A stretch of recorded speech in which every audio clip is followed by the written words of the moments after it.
Hay un término que se usa mucho en el tema del liderazgo y se trata de la zona de confort. Es una zona en la cual nosotros nos sentimos cómodos, nos sentimos a gustos, a pesar de que no sea la zona más adecuada para nosotros.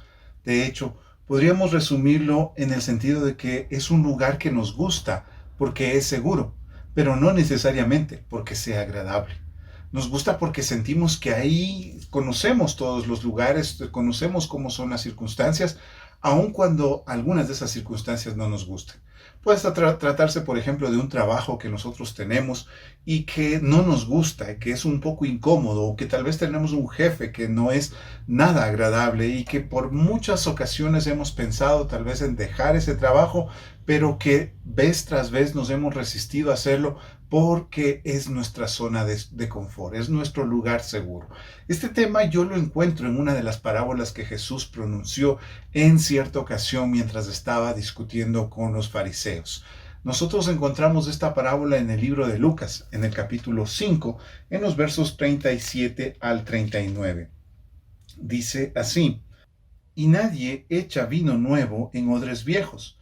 De otra manera el vino nuevo romperá los odres y se derramará, y los odres se perderán. Mas el vino nuevo en odres nuevos se ha de echar, y lo uno y lo otro se conservan. Y ninguno que beba del añejo quiere luego el nuevo, porque dice el añejo es mejor. Nosotros podemos darnos cuenta de que en este momento Jesús está planteándonos el tema de lo nuevo y lo viejo. Y en esta circunstancia, pues la discusión que se estaba dando con los fariseos es muy importante para poder comprender esta discusión que se está dando. ¿De qué se trata? Vamos construyendo un poco lo que es el ambiente en el cual se estaba dando. Pocos versículos antes, en el verso 27, nosotros nos encontramos con lo que se denomina el llamamiento a Leví. Leo dice: después de estas cosas salió y vio a un publicano llamado Leví sentado al banco de los tributos públicos y le dijo: sígueme. Y dejándolo todo se levantó y le siguió. Eso es lo primero que sucede antes de darse esta discusión que va a terminar en la parábola. Pero una vez que comienza a seguir Leví, el publicano, a Jesús, noten lo que hace este publicano. Dice verso 29, y Leví le hizo gran banquete en su casa, y había mucha compañía de publicanos y de otros que estaban a la mesa con ellos. Y los escribas y los fariseos murmuraban contra los discípulos, diciendo: ¿por qué coméis y bebéis con publicanos y pecadores? Respondiendo Jesús les dijo: los que están sanos no tienen necesidad de médicos, sino los enfermos. No ha venido el Hijo del Hombre a llamar a justos, sino a pecadores, al arrepentimiento. Nosotros podemos darnos cuenta de que toda esta discusión se da a partir del hecho de que Leví se convierte, acepta el Evangelio de Jesucristo y comienza a seguir a Jesucristo, y esto les lleva a tal grado de emoción que decide hacer un banquete, un gran banquete, para poder invitar a todos sus amigos para que conozcan del Evangelio. Está sucediendo todo esto y entonces se da la molestia de los fariseos. ¿Por qué comes y bebes con esta gente que no merece la gracia de Dios? Jesucristo les responde, pero la discusión continúa. En el verso 33 dice: entonces ellos le dijeron: ¿por qué los discípulos de Juan ayunan muchas veces y hacen oraciones, y asimismo los de los fariseos, pero los tuyos comen y beben? Noten ustedes que estamos en el mismo ambiente. Es el gran banquete que ha organizado Leví el que está siendo como punto de partida para toda esta discusión sobre el tema de los banquetes y sobre el tema de los ayunos. Los fariseos se sienten molestos al ver que Jesús está comiendo, compartiendo con aquellas personas, en lugar de hacer como hacían los discípulos de Juan el Bautista o como hacían los discípulos de los fariseos, de buscar guardar los ayunos. De hecho, según lo que nosotros sabemos de la historia, los fariseos tenían por costumbre ayunar 2 veces a la semana. Los lunes y los jueves ellos se enfocaban en lo que era el ayuno. Y entonces viene Jesús y comienza a comer con publicanos y pecadores. Y entonces viene la pregunta y la molestia de los fariseos. Nosotros hacemos ayuno 2 veces a la semana y tú en cambio estás en tremendas fiestas. ¿Qué es lo que pasa? ¿Cuál es la diferencia? Aquí, antes de ir a tratar de descubrir lo que Jesús está tratando de enseñarles, nosotros tenemos que entender cuál era la forma de entender la fe o la forma de entender su relación con Dios que tenían los fariseos. Noten lo siguiente, la primera cosa es que para los fariseos la alegría no estaba relacionada con la fe o con la relación con Dios. Notemos nosotros que para ellos el hecho de un banquete, el hecho de una gran algarabía, el hecho de estar en un momento de gran gozo no cuadraba para ellos. Lo que realmente manifestaba un corazón que realmente buscaba de Dios era un corazón triste, un corazón que no tenía todo lo que quería, un corazón que estaba privado de todo lo que podía sentir. Entonces era una religiosidad de la negación, de la privación, del decir no a todas las cosas. Yo estoy seguro que tú en algún momento o has sido así o te has encontrado con personas que son así, que creen que la religión o la relación con Dios se basa solamente en todos los no que podamos encontrar. Decirle no a todas las cosas que nos gustan y decirle sí a todas las cosas que nos disgustan. Eso era una característica de la religiosidad de los fariseos. La segunda característica que nosotros encontramos es que ellos le decían no también a la novedad. Ellos no les parecía las novedades que estaba incorporando Jesús por medio de su ministerio, les parecía demasiadas cosas novedosas, demasiadas cosas que no encontraban cabida con su manera de llevar la religiosidad, su relación con Dios. Así que por esa razón no rechazan a Jesús de plano. No están en un punto para poder analizar y decir, bueno, lo que Jesús dice está en relación con lo que Dios nos ha mostrado a lo largo del Antiguo Testamento o no. La verdad es que en esos momentos los fariseos simplemente tienen una idea en mente. Si es nuevo, mejor no aceptarlo. Esa es la segunda cosa. Y la tercera cosa es que no están dispuestos a disfrutar de las cosas que Dios nos da. No están dispuestos a disfrutar del gozo y de la algarabía que Dios puede darnos. Frente a esto, ¿qué es lo que Jesús les propone? En primer lugar, está en un banquete, no se hace problemas por ello, es un momento de alegría y más adelante incluso en el verso 34 nos dice que cómo puede ser que le digamos a una pareja que está casándose que tienen que guardar ayuno durante una semana durante el tiempo de su matrimonio. Sería una locura, sería algo ilógico y Jesús les dice, hay momentos para ponerse triste y hay momentos para alegrarse. Y en este momento es un momento de la alegría. Contrario a lo que planteaban los fariseos de que todo el tiempo era un tiempo de tristeza, de amargura, de aflicción, de contrición, para Jesús hay momentos de gozo también, hay momentos de alegría y hay que disfrutar de esos momentos. Segunda cosa que nosotros encontramos en Jesús es que hay un momento para la comunión. Y eso es algo muy interesante. El ayuno era en cierto modo algo bastante individualista, porque cada uno en su casa hacía su ayuno y lo único que hacía era salir a la plaza con una cara bastante demacrada, decir, miren cómo estoy ayunando. Pero en cambio lo que Jesús estaba compartiendo en ese momento, en ese banquete, era un tiempo de comunión, de compartir unos con otros. Y eso es algo que Jesús lo ve valioso. Aun cuando no sea un tiempo de ayuno como tal, aun cuando no sea un tiempo de adoración como tal, es un tiempo de compartir y en ese sentido Él lo ve como un gran espacio para acercarse a Dios. El tema de la comunión también se ve en el hecho de que Leví está compartiendo con los demás parte de lo que él tiene. Y esto es algo muy interesante porque choca con la idea del ayuno que están teniendo los fariseos. ¿En qué sentido? Los fariseos consideran que basta con dejar de comer y ya está. Eso es el ayuno para ellos. Pero en el libro de Isaías se mencionaba ya, Antiguo Testamento, que el verdadero ayuno es cuando nosotros compartimos con los que no tienen.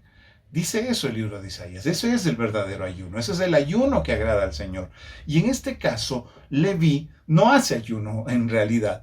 Él lo que hace más bien es invitar a una gran fiesta, pero en ese invitarlos les está invitando, uno, a compartir de lo que él tiene, de sus recursos. Él está gastando para poderles invitar a sus amigos. Y dos, está invirtiendo para que ellos conozcan de Dios.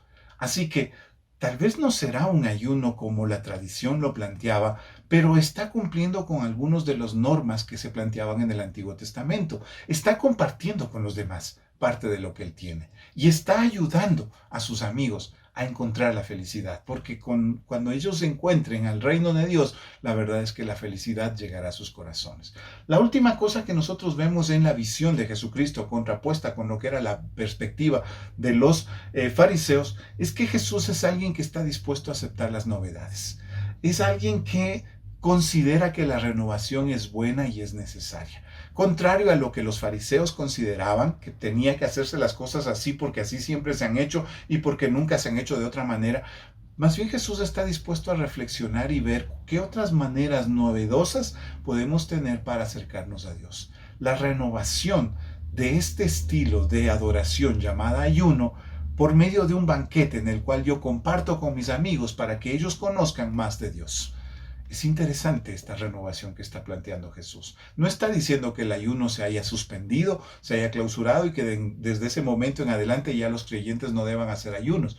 Pero lo que sí está diciéndonos es que hay otras maneras también de adorar a Dios. No es el único. Y que tal vez el invitar a nuestros amigos, a nuestros vecinos para que escuchen la palabra y darles parte de lo que Dios nos ha bendecido, compartir la mesa con ellos, es otra manera también de alabar a Dios. Es una renovación de lo que los fariseos estaban pensando, pero en unos términos bastante innovadores.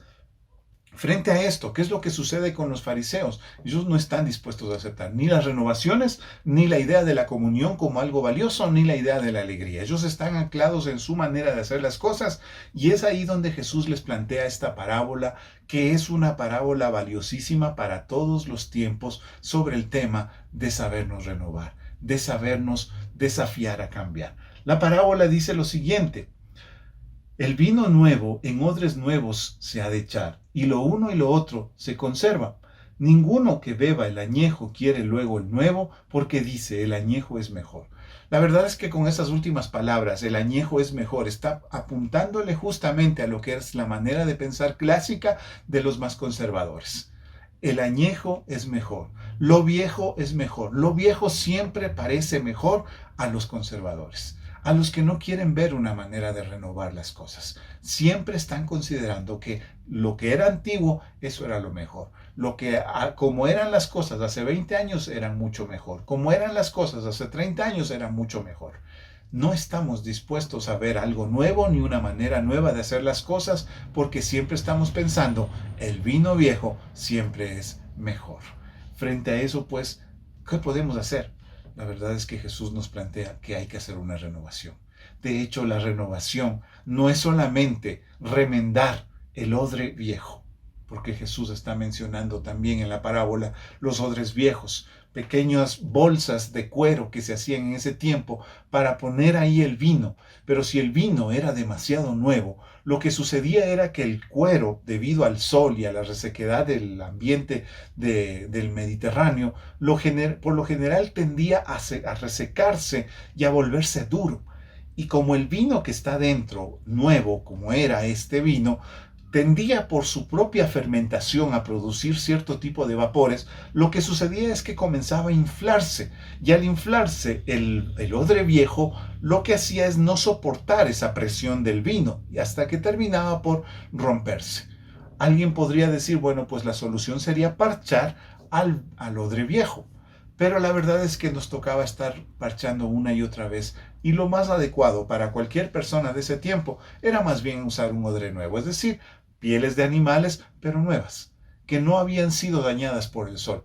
Así que cuando el vino nuevo comenzaba a fermentarse, salían los vapores del vino, comenzaba a inflarse, el cuero del animal se ensanchaba juntamente con el vino o con los gases que salían del vino. Y entonces no había daño ni para el odre ni para el vino. Entonces, ¿qué tiene que ver esto con lo que estamos hablando? La verdad es que si nosotros no sabemos cambiar nuestra manera de pensar, cuando vienen nuevas ideas de parte de Dios, no estamos dispuestos a cambiar nuestra vida. Porque pensamos, no, es que Dios tiene que seguir haciendo las cosas como las hacía antes. Es que Dios tiene que llegar a mi vida como llegaba antes. Pero la cuestión es que hay que renovarnos. Jesucristo nos planteó una renovación, en este caso. Una renovación para poder entender cómo Dios está obrando. La gran renovación que los fariseos no comprendieron es que Dios estaba empezando a obrar de una nueva manera. Un nuevo pacto estaba por llegar, pero los fariseos no estaban dispuestos a cambiar. Y eso hizo que se volvieran odres viejos incapaces de recibir el mensaje del Evangelio. Hoy en día, a veces nosotros también nos estancamos y somos incapaces de renovar nuestra relación con Dios. Ya nuestra relación se vuelve como un matrimonio de 20 años donde la rutina se ha comido al amor y no sabemos actuar de otra manera. Y cuando queremos renovar nuestro matrimonio porque vemos que está en crisis y estamos al punto del divorcio, se nos vuelve difícil porque ya estamos acostumbrados a ciertas rutinas y no queremos cambiar. Pero si nosotros queremos que nuestro matrimonio se fortalezca, tenemos que empezar a renovarnos. Lo mismo pasa en nuestra relación con Dios. Si queremos que esto comience a funcionar en nuestra relación con Dios, tenemos que empezar a renovarnos. Renueva tu relación con Dios para que tu corazón sea un odre nuevo en el cual Dios pueda poner ese nuevo vino de la gracia y el obrar de Dios. Que Dios te bendiga. Eres tú mi escudo.